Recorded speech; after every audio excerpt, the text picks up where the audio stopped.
So for sensory discrimination, you will need someone's help with this. The staff here will help you with it. You can also do this at home with family if you have all the right materials. What we want to do is retrain the sensory system to behave normally. We will start with our 2-point discrimination. With 2-point discrimination, we are going to use calipers to measure how far 2 points are away. We have normal values for different parts of the body to tell you what normal is, and we would help you establish that here in the clinic. So for instance, if we wanted to reorganize the sensory system here in the arm with 2-point discrimination, there's a point at which a person can tell if that's 2 points or 1 point. The person that is having this procedure performed on them, they have to close their eyes, because if they can see it, obviously they'll be able to tell if there's 1 or 2 points. So the patient will have to close his eyes and tell you, is this 1 point or 2 points? 1 point. Okay. And how about now? 1 point or 1 point. 2 points. 2. You just repeat that process.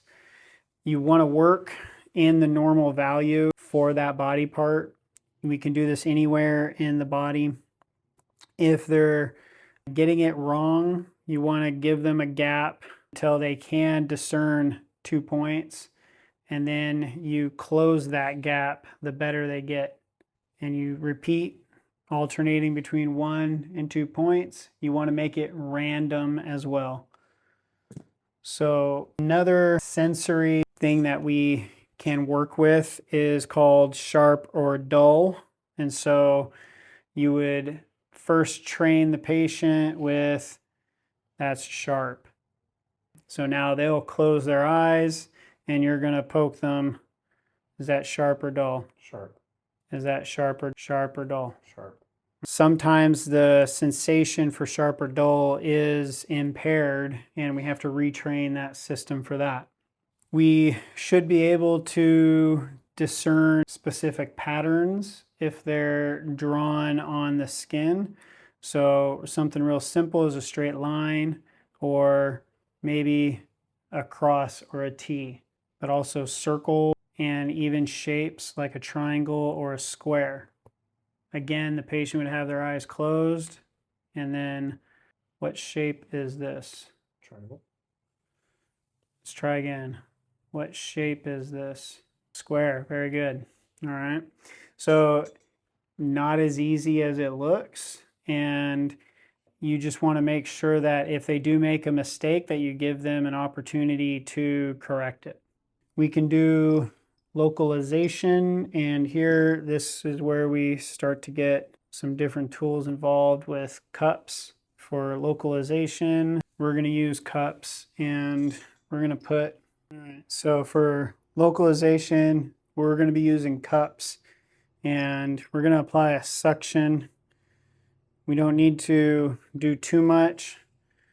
Apply some lotion for comfort, and we're just going to do 1 pump on each. It's probably going to be too big, so let's just go with 2. Now again, the patient's going to have their eyes closed, and for localization, we're wanting them to be able to identify different parts of the arm. And so we're going to label this cup 1 and this cup 2, just to make it simple. So what I'm going to do is I'm going to wiggle the cup. He's going to tell me if I'm wiggling cup 1 or cup 2. So again, this is 2. All right. Was that 1 or 2? 2. 1 or 2? 1. All right. It's simple when there's just 2. It gets more complicated when you get up to 3 or 4. And again, you can do this in different areas of the back or the legs.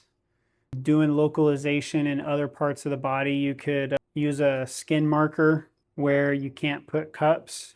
You can use a skin marker to make a grid, and then the patient would be able to look at the grid while you touch different parts, and they're supposed to accurately get the grid correct. So you would obviously start with easy grids like a 4-point grid and then expand to something like 6 and 9.